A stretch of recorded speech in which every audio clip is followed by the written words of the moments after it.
everybody. We had a wee bit of a hardware malfunction this morning, and thus we're recording in this makeshift kind of way. And hopefully I can come up with some kind of jerry rig for tomorrow.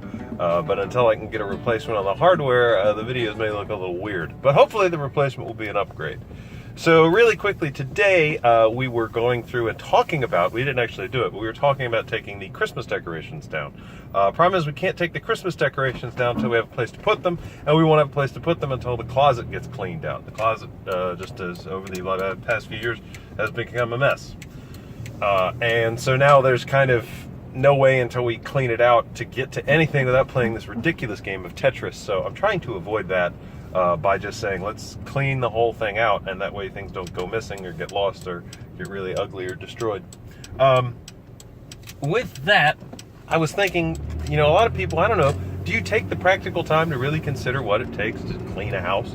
Also reading some Agatha Christie novels, they talk about how lots of people just don't know how to keep a house, so that numerous people have to hire others to do it for them. Whereas I only know of a handful of people now who actually employ some kind of maid service. Although I know they're rather popular. See them all over the place, advertisements as well as driving on the road. But in any event, what are the practicalities behind keeping a house? So some of the techniques that I use when I try and keep a clean house is to, and if I had the time and the I suppose I should say the time as well as the gumption, perhaps, to keep a good, perfectly clean house, I could do it. I would probably enjoy that very much. I fall short a little bit because there are just other priorities as well as other influences. But let's look at the kitchen. Number one, the kitchen. While you are preparing dinner, are you also taking steps to consider what's going to be going forward? If you have to sit and wait for 5 minutes while something preheats or stews up or boils or whatever, what are you doing those 5 minutes? Are you putting dishes out on the table so that the table is set and ready to go? Are you clearing out the dishes you use to prepare that item? Putting that in the sink? Are you unloading the dishwasher? Are you sweeping up, putting away items of spices or whatnot that were used? Or are you just sitting there listening to music? Do you have Facebook open? You're fiddling around there as well.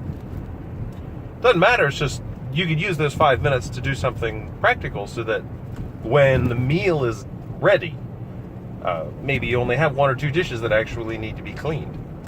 A couple of pots and pans. Everything else is out on the table.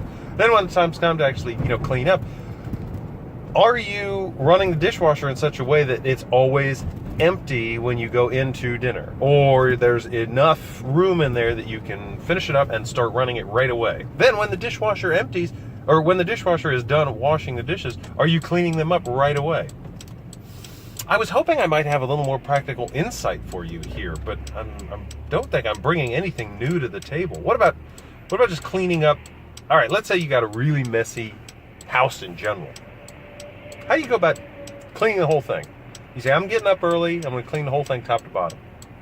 How do you go about doing that? What's your technique? I would employ let's get one area clean. Like, I would make my bed. Let's get that clean. Clean up everything around the bed.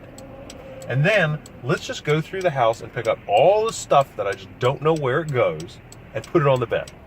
So that evens everything out. Now, what I can do is I can go through and clean everything else in the house. I can go through and I can clean one little area in each room and say, all right, this is the area. Maybe put a box in each room and say, this is going to be the area where everything that goes in this room is going to go. And then I will go room by room and I will put everything that goes in that room, everything that is in that room that does not belong in that room, I will put out immediately outside that room. Then I will go through that pile of stuff and I will put it in individual rooms. So I'll do that in each room. Now I know that each room has got everything in it where it needs to go. Then I will go to that room and I will say, okay, this is the pile of stuff that needs to be distributed back in its place in this room. Put all that stuff away. Now, the house is completely free of clutter. Problem is, what if you live with other people? I always look at a single area of stuff that needs to be put away as better than a house full of clutter. So I will put everything that needs to be put away where I don't know where it goes. I will put that all in one place and then say to those who I live with, this is the stuff that you and I need to go through in order for us to move forward.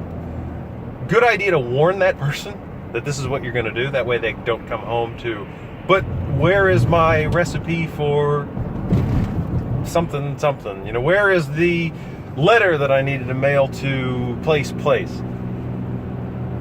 Because then you will, A, you're going to mess with their rhythm.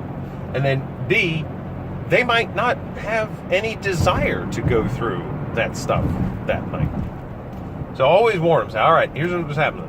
While you're at work, I'm going to clean the house. And when you get home, there's going to be a bunch of stuff that we need to go through together to figure out where it goes, because I'm not going to know where it all goes. Communication is going to be important. You know, you guys got to talk about what you want together and how you're going to achieve it. Those are the techniques that I use, and they seem to work pretty well. Once you get to that point, then it's just a matter of when you're done with something, put it away. And then you have to have time every day or two to go through to put away the things that you weren't able to put away when you were done with them. You know, sometimes you're short on time, so you're not able to clean up after dinner. You got to run out to a meeting. All right, we're going to eat really quickly and then get up and get out.